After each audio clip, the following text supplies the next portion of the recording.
Boa noite, galera. Cenário econômico, notícias do Ibovespa, renda fixa, o que acontece de bom e de ruim no mês anterior, para você estar atualizado tudo no mundo do investimento, no mundo da taxa, em tudo que você precisa saber para saber se os seus investimentos estão dando certo ou não.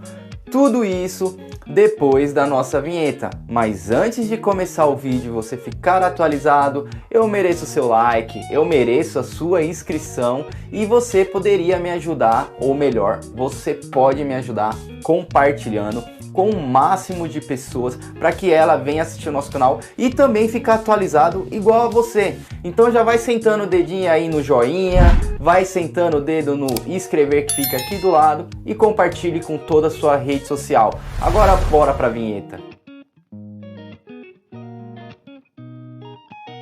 Fala galera, Paulo Henrique no comando desse vídeo trazendo conteúdo para o nosso canal. Tudo bem com vocês?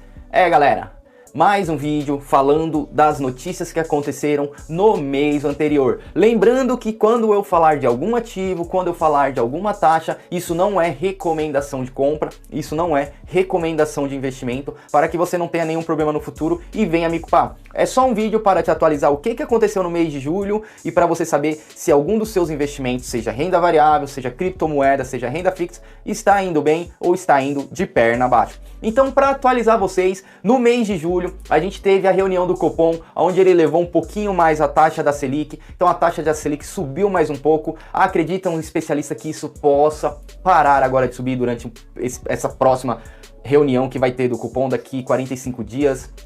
Um pouquinho menos, porque já faz tempo, foi em julho a reunião deles.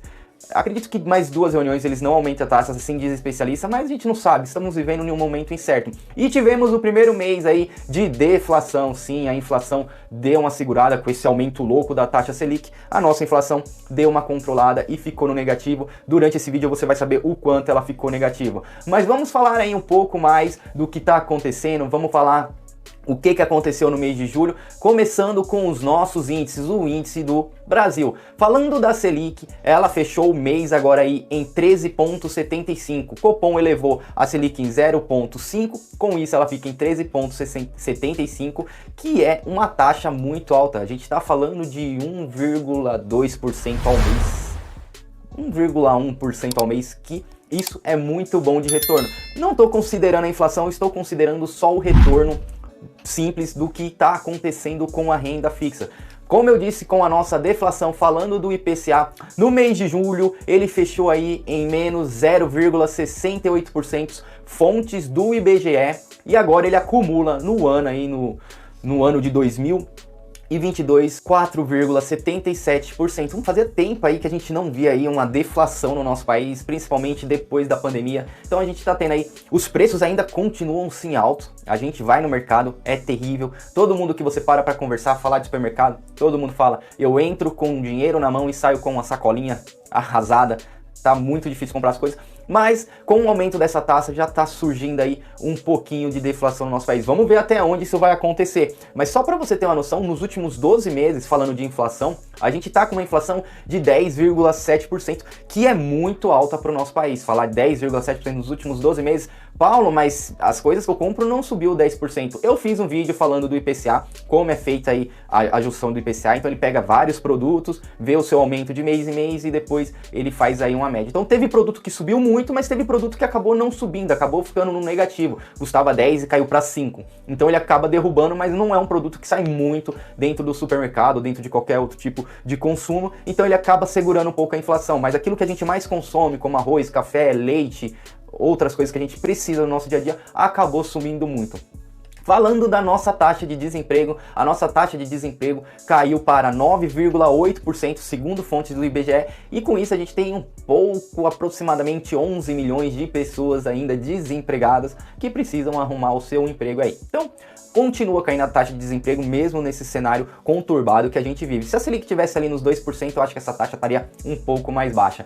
E falando do salário mínimo, a gente continua do mesmo jeito, nada mudou, nada vai mudar para esse ano, porque o reajuste é ano anual e a gente vai ver sobre o salário mínimo só lá em 2023. Um pouco de renda variável, vamos começar agora a falar da nossa renda variável que muita gente gosta. Falando agora do dólar dentro da nossa renda variável, que é o nosso primeiro tópico, ele fechou o mês de julho com uma queda de menos 1,16% e ele acumula uma baixa no ano de 2022 de menos 7,21%. Ele fechou o mês sendo negociado a 5,49 centavos. Olha a baixa expressiva que a gente tem no dólar durante o ano de 2022. Não sabemos o que está acontecendo, períodos altos e períodos baixos, mas ele vem aí de parte negativa depois de tantas altas que está acontecendo durante o ano de 2021. Vamos falar agora do Ibovespa, sim, o nosso índice de renda variável. O Ibovespa fecha o mês de julho com uma alta de 4,69%, saindo dos seus 98 mil pontos, 98.541,95 especificamente, para os 103, 164 e 69 pontos. Isso é uma alta de 4,69% só para você ver. Se você tivesse investido sua grana no primeiro dia até o último dia, você teria essa rentabilidade. Mas a gente não sabe o que está acontecendo aí a cada mês. Falando do IFIX, que é o nosso índice de fundos imobiliários, eu vou fazer um vídeo falando um pouco do IFIX. Eu acho que eu já tenho um vídeo falando do Ibovespa. Se eu não tenho vídeo do Ibovespa, ou se você não viu no nosso canal, deixa aí no comentário se você quer saber um pouco mais do Ibovespa. Eu falei sobre a história da Bolsa de Valores, mas eu não especifiquei o que é o Ibovespa, o que tem dentro dele. Deixa aí no comentário se você quer saber, e eu já trago como um brinde também o índice do IFIX. Falando do IFIX, no mês de julho ele fecha com 0,66 positivo e o seu mês foi fechado com 2.814,10 pontos. O IFIX vem aí com um índice de alta há um bom tempo. Há um bom tempo não, faz um bom tempo que eu não falo que ele vem muito alto, mas ele está sendo aí bem expressivo pra gente. Nada muda ainda falando em fundos imobiliários, porque ele distribui 95% do seu rendimento, então ele não pode guardar a caixa aí para poder expandir mais. Agora nós vamos chegar na parte que todo mundo gosta, na parte que todo mundo quer saber, que são as 5 maiores empresas que performaram no mês de julho e as 5 piores empresas que tiveram. 5 piores empresas não, isso fica muito feio. Tem que sempre falar aí nesse vídeo, as 5 empresas que tiveram a pior performance no mês de julho. Falando das queridinhas que tiveram aí a melhor performance no mês de julho, nós vamos começar com a primeira, a Via Varejo, código de bolsa VIIA3. Ela teve aí uma valorização de 25%, seguida da Positivo, código de bolsa POSI3, com uma valorização de 23,60%. A Petrobras veio em terceiro e quarto lugar. Em terceiro lugar, a Petro 4 com 22,27%. E em quarto lugar, veio a Petro 3 com 21,02%. E em quinto lugar, a gente teve a Locaeb com código de bolsa LWSA3 com uma valorização de 20,46%. Galera, tivemos aí empresas com altas bem expressivas para um mês. Agora nós vamos falar aí das 5 empresas que menos performaram ou que tiveram uma performance não muito boa no período de julho. A primeira empresa foi a Qualicorp, código de bolsa QAL3. Ela teve aí menos 11,66%. Logo em seguida veio a Bradespar, código de bolsa BRAP4. Ela teve aí no período de julho menos 10,94%. Tivemos a CS Mineração, a CMIN3, com menos 9,33%. E tivemos a Vale com código de bolsa Vale3 com menos 8,89%. E em quinto lugar tivemos a Gol, código de bolsa GOLL4 com menos 7,83%. Se você vê, galera, essas empresas que tiveram a pior performance no mês de julho, a maioria das empresas são empresas de mineração. A gente tem até a CEMIN, né, a CSN Mineração na nossa carteira, que ela vem caindo todo mês. Se você não acompanha o mercado, a gente está tendo problema porque o nosso maior importador de minério que a gente exporta para fora é a China, e com o lockdown que aconteceu, com as coisas que estão acontecendo na China, essas empresas estão sofrendo muito e elas estão reduzindo bem a sua produção. Então você vê aí como é expressivo a maioria das empresas de mineração está sofrendo no mês de junho, principalmente com o lockdown na China e tudo que vem acontecendo. Empresas de commodities são bem complicadas, então você tem que tomar muito cuidado quando for se expor. Vamos falar agora da criptomoedas. Sim, galera, criptomoedas. Vamos corrigir? Não, a gente não vai falar errado, é criptomoedas. Vamos falar do Bitcoin.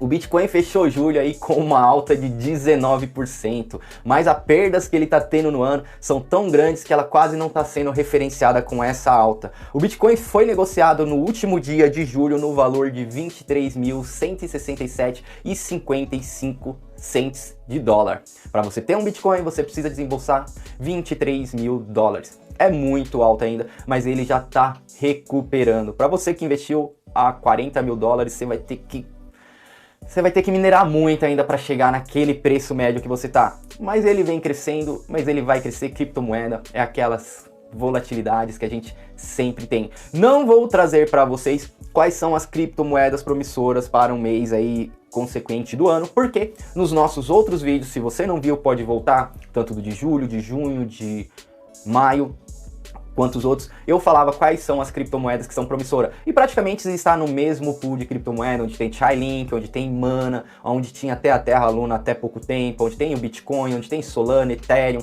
tem várias criptomoedas que são as criptomoedas para você carregar por um bom período. Vamos falar agora da nossa renda fixa, para aquela pessoa que é mais conservadora, para aquela pessoa que não quer se expor tanto no mercado de renda variável porque não tem estômago para aguentar a volatilidade. Falando da renda fixa, a nossa poupança fechou o mês com 0,69%. Ela chegou no seu teto, nada vai mudar enquanto a Selic estiver no patamar muito alto. E se ela cair, a poupança só tende a cair também. Esse é o pior investimento da renda fixa. A poupança é bom para aquelas pessoas que ainda não alcançaram os seus 10, 12 anos. Acho que para 10, 12 anos, para ter o hábito de poupar. Mas depois de fazer isso, a pessoa já pode estar estudando um pouquinho mais de renda fixa e alocando seu dinheiro em ativos que têm uma rentabilidade bem melhor e que têm o mesmo risco que uma poupança. Vamos falar da Selic. O seu cálculo simples fechou o mês com 1%, galera. Rentabilidade no mês de 1%. Olha o tão sonhado renda fixa voltando. Aquele que um dia era morto e agora ressuscitou. 1% ao mês. Pensa você ter uma grana sem sofrer risco e ter uma rentabilidade de 1% ao mês. O CDI também fechou a 1% ao mês. Então se você tivesse um CDB de um banco ou tivesse investido na Selic, você estava praticamente recebendo a mesma coisa. A Selic tem um pouquinho mais porque ela paga aquele prêmio lá de 0,0 alguns por cento, mas que não reflete tanto em cima da sua grana. Os títulos públicos, vamos falar dos títulos públicos, eles estão muito atrativos, todos estão na casa dos 2 dígitos. Se a gente for falar de pós-fixado, tá na casa dos 13%, pré-fixado 13, 12%.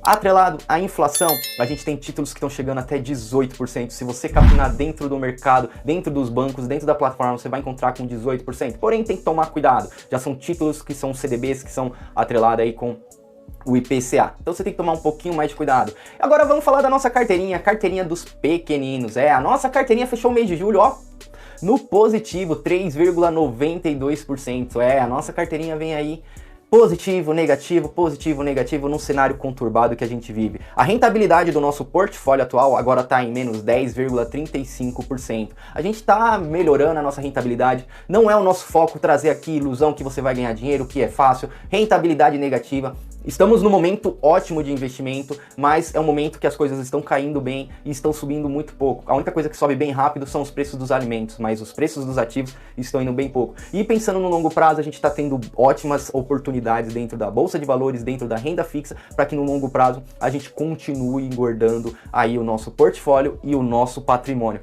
Galera, aqui chegou o final desse vídeo. Eu espero que vocês tenham gostado. Eu espero que eu tenha trazido todas as notícias. Se eu não trazer alguma coisa que você queira saber durante esse período, durante o mês, deixa aí no comentário o que você quer saber nesse período, que eu vou trazer, vou colocar no meu roteiro e vou deixar você atualizado todo mês. Então para isso, deixa o seu like, não esqueça, eu já pedi no começo do vídeo, estou pedindo agora que ficou até aqui, eu mereço sim o seu like, porque você nos acompanhou, e ainda mais, eu mereço a sua inscrição. Isso aí eu não posso nem cogitar. Se você tá até aqui, pode clicar no botãozinho, porque o vídeo tá sendo muito bom.